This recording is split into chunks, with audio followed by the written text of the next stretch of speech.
We've got become like a feather on the breath of God, gain wisdom through the study of the unknown. The soul is not in the body is in the soul. So that's telling me this is a very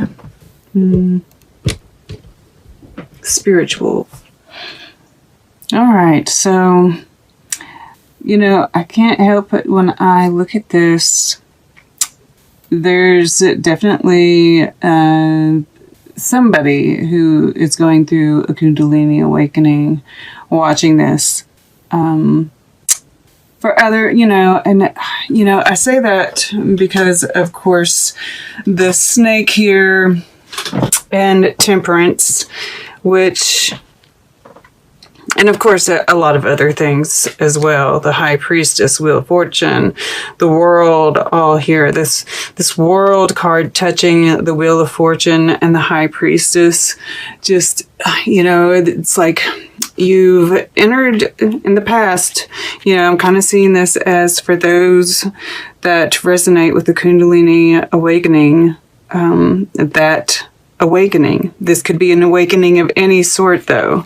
I do get the Kundalini awakening just because of the snake more than anything.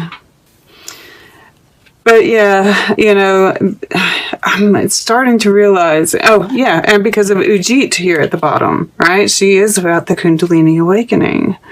But it doesn't have to be, right? This can be any kind of spiritual awakening, because there are all kinds of different kinds of awakenings. And I feel I'm getting the sense more and more that though a Kundalini awakening is extremely physical and it's a very specific type of physical transformation, that, there are all kinds of different awakenings that do involve,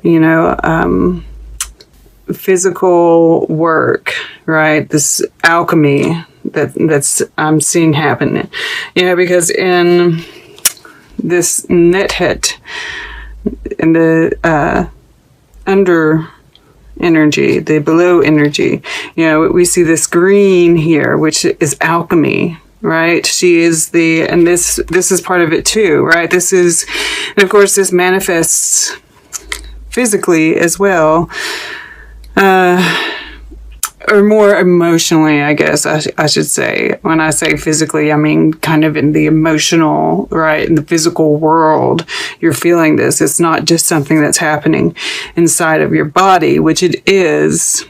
And you do feel it, right? This is stuff she's cut off her back, and this has a sense of self-sacrifice about it. But this is also the part of alchemy. The first stage of alchemy is the breakdown of the old, right? And this is part of the Kundalini process as well, is the breakdown of the old energetic pathways and rebuilding new ones. But this is about subconscious fears, right? And we see this happening here. So there's this battle here, right? Apep is in the story of, in Egypt, Ra, right? This is Keper Ra. There are 3 stages of Ra. He's the first one. He's the one that defeats Apep during the dark night of the soul and rises in the morning, right? He is the morning sun. So that is interesting, right? And the fact that we have the moon here, which is very balanced. This is balance here, and balance here. And this is stability, right? This is a 9, this is a 5, this is a 5. We have a 10 here. We have the world in the past. So we are coming to the end of a cycle, but we're finding that stability, that balance within the change, which I really like. You're so...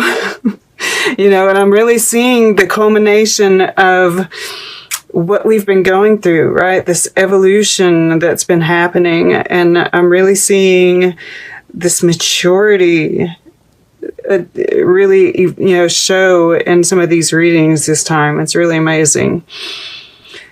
So I guess right here is where I want to go next. This Wheel of Fortune in the air element. And it's interesting, we see, it's like, and I'm drawn to the moon here as well, because we see the different cycles of the moon. And the Wheel of Fortune can be about cycles, right? We see the sun shining here, and there's a rainstorm over here. And, also this kind of underworld, this shadow work that we're doing, this well here comes from the underworld, right? So there is this, and it's even, this could even be like flowing down the mountain, right? To this well. Yeah. Okay. So this work, it's like, I feel like you're consciously aware that the work you're doing, and you are, consciously doing this work, is bringing, there's a lot of abundance that's going to come from it, right? Just the cycles, like we have to face the darkness in order to, face the darkness in order to bring about the day. I don't know how to say it. But, and we see like, I feel like this is the sun being reflected here in this pool. And, we see these people, right? Reflections of the past, right? This, once again, I feel like you're consciously looking at your past, right? The cycles and breaking them, right? Breaking free of karmic cycles, paying attention to just the cycles in life, whatever they may be, whether this is like, the moon cycle itself, or just, signs that you get, right? Feelings that you get, because we see a lot of water here. And, the High Priestess is here as well, right below. And this is... we see this rainbow here, which we don't often see with the High Priestess, and she's in this line of, with Temperance, and I love that we see, this heart, because I do feel like, this this is heart chakra work. And I do think that, this is showing up in the earth element. So this is something that you're feeling, is happening very physically. And this could be, I have to say, it could be some kind of secret that, whether it's come to light already, or it is, you sense it, right? Because you are very in tune, right? So you could be sensing it. This could be your secret, right? This could be you not coming out about this newfound spirituality, right? You're keeping it to yourself. But with this rainbow here sitting next to Temperance, there is this sense of, once again, the alchemy, and we see this, fire in her belly, and then the water, right? That balance between the masculine and the feminine, and once again, that temperance energy. And having, of course, with Temperance, yes, there's that alchemy part of it, but also the patience. I feel like the patience with the cycle, knowing that the cycle has to end, and just, learning how to play, how to, keep your eye. It's like I was talking about in the intro, keeping your eye on that one goal and kind of balancing as things change. But staying playful with that. become like a feather on the breath of God. And there is, gain wisdom through the study of the unknown. That's perfect high priestess, and I do think that, that's part of this world you stepped into. You have started like some esoteric studies. But this secret being kind of in this line with this Dreamer 3, and it's entitled Soul Loss. But, I don't like that title, because I don't think we can lose our soul. I do like the visuals in this, though. I do, because I think, part of healing the heart, when our heart gets torn out, right, when we experience heartbreak, that feeling of emptiness is a part of the healing, right? We have to open up that space. If we don't feel that, then it's not open, right? That emptiness is kind of proof that we have an open heart. And I feel like these birds, I always see the crows as spirit guides, right? Helpers. Of course, if you see it that way, right? If you're afraid of crows, if you've got bad association with crows, they're probably not there to help you. But I do, and I even see, look, he's even got a heart shape right here. They're eating the heartache, right? This is part of this alchemy that's happening. Eating the pain, processing the pain, digesting the pain in order to, feeling that emptiness so that you can heal, so that love can come in and fill that space. And then we have the Maker Queen. And I love this Maker Queen. And she's got water just, and this is kind of like that, there's the, that healing of the hands. Also, she's right across the way here from the High Priestess. The High Priestess has this rainbow moving between her hands. Once again, that healing energy. And also, I touch these cards a lot in order to receive messages, right? Our hands are very much tools for psychic energy. Is, I guess, what I'm trying to say. Mercury, guys. And that's another thing. Mercury is retrograde in Scorpio, right? There are going to be a lot of memories surfacing for us to heal. So this could very well be a part of that. But there's just this joy that emanates from this Maker Queen. I love, this afro hair with all the flowers in it. It's just, whenever I see an afro in any of these cards, even here, right? Even here, we're seeing it plenty of times. It's manifestation, right? The Maker Queen is abundant. She attracts abundance to her. And this is that play, that playful energy. And that is what brings in things. So when, and it naturally comes when we face our fears, when we face our emotions, when we feel them, when we process them. The natural cycle is that then we're able to feel joy, and finding the beauty in the pain as well, right? That is all a part of this.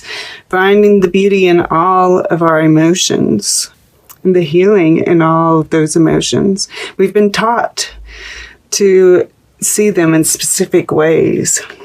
And the grounding, of course, getting out in nature, grounding, always helps with the healing process. But, as I was talking about that, this Dancer 10 is in the future position. And of course, this is about others as well, but yeah, I'm just seeing all the rainbow once again, and the rainbow of our emotions, and the appreciation of all of those emotions, right? We see a lot of water, and I'm just getting that, just a flood of emotion, but all an appreciation of all of them. And yes, the joy, absolutely the joy. I do feel like, because the more that we can, because that resistance is kind of what really causes us to lose our way and get us stuck. Because when we feel sadness, we have this tendency to close the heart, right? Because we don't want to feel the sadness. Sadness is bad. And the more that we can accept all of those emotions, see the beauty in that emotion, appreciate what it's doing, appreciate the tears, right? All of it. The more we can, the more quickly we move into the more abundant, joyful energy. And this is that shifting of mindset as well that's happening, right? The fives have been very much about shifts for me lately. All right. Let's get a piece of art for Virgo. Then we'll get closing guidance. And then we'll take a quick look at all the underlying energies and see what they have to say. To the left. Did you all get this before? I know this one has come up before a lot, and the family, it is a big part of all of our, what we've been talking about here, right? These memories are coming up that we're having to deal with. A lot of our insecurities have their root in the family. So there might be some unenjoyable.